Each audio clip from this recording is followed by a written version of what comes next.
We begin with that breaking news tonight, an escalation in the crisis in the Middle East. The Pentagon says Iran fired about 200 missiles toward Israel. Right now, there have not been any reports of casualties, but this is still all unfolding.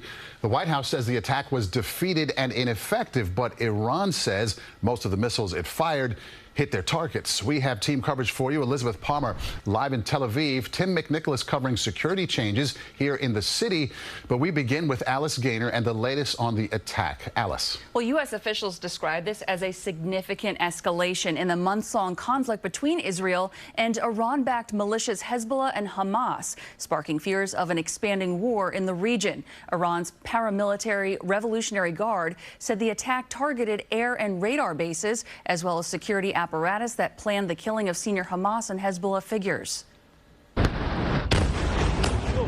Iran says it fired around 200 ballistic missiles into Israel Tuesday in retaliation, it says, for attacks that killed leaders of Hezbollah, Hamas, and the Iranian military. Hezbollah leader Hassan Nasrallah and the top Iranian general were killed during an Israeli airstrike last week in Beirut.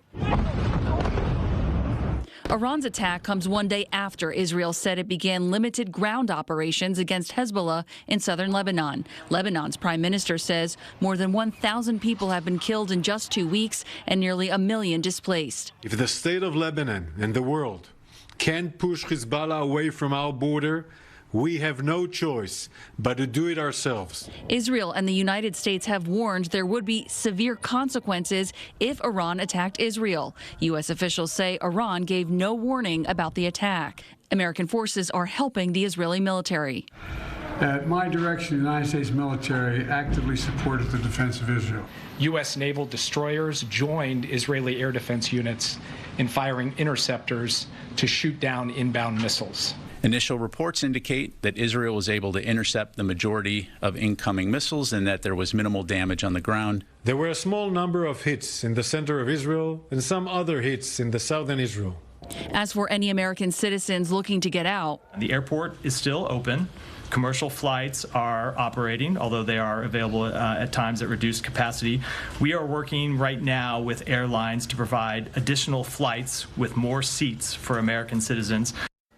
And again, so far, Israeli and American officials say there have been no reports of Israeli civilian deaths. Israel's Prime Minister Benjamin Netanyahu says Iran, quote, made a big mistake in attacking Israel with missiles and will pay for it. Maurice and Christine. All right, Alice, thank you. Now we want to get back to the breaking news that we told you about at the top of the hour. We have CBS News senior foreign correspondent Elizabeth Palmer. She joins us live from Tel Aviv. And Liz, you've got a whole lot of experience there in the region. What kind of response are you anticipating from Israel? You hear Benjamin Netanyahu using words like Iran will pay. They made a mistake here. What are you expecting?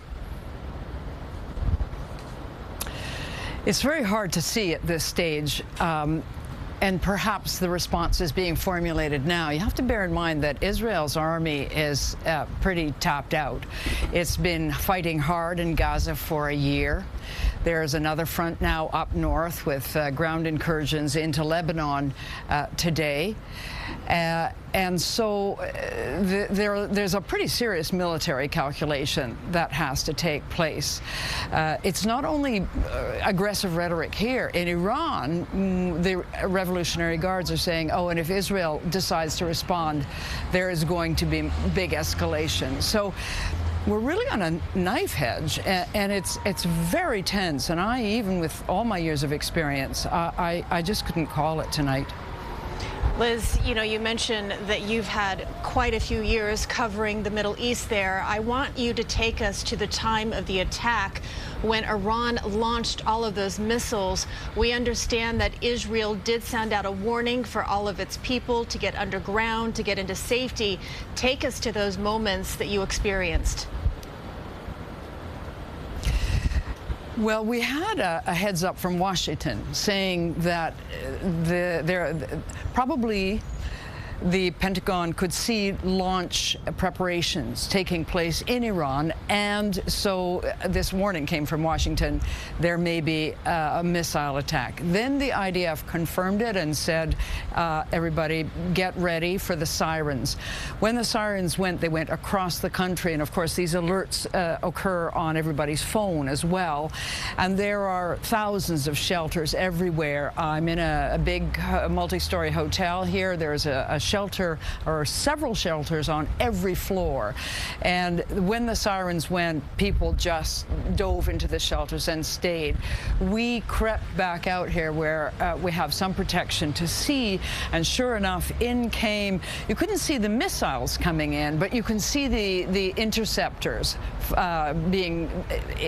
blowing them up essentially in mid-flight. Sometimes there's a boom if the strike is that strike between missile and interceptor is close, and sometimes, or most often, it's quite silent, and so it's this kind of rain of glowing shrapnel, kind of eerie.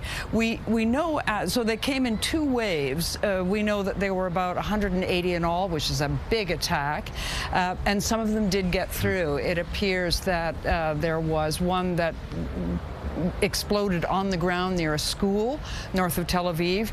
No injuries, no casualties, and the military says that there have been other strikes. But as far as we know, in a very sad irony, the only person killed was a Palestinian from Gaza who happened to be in the West Bank.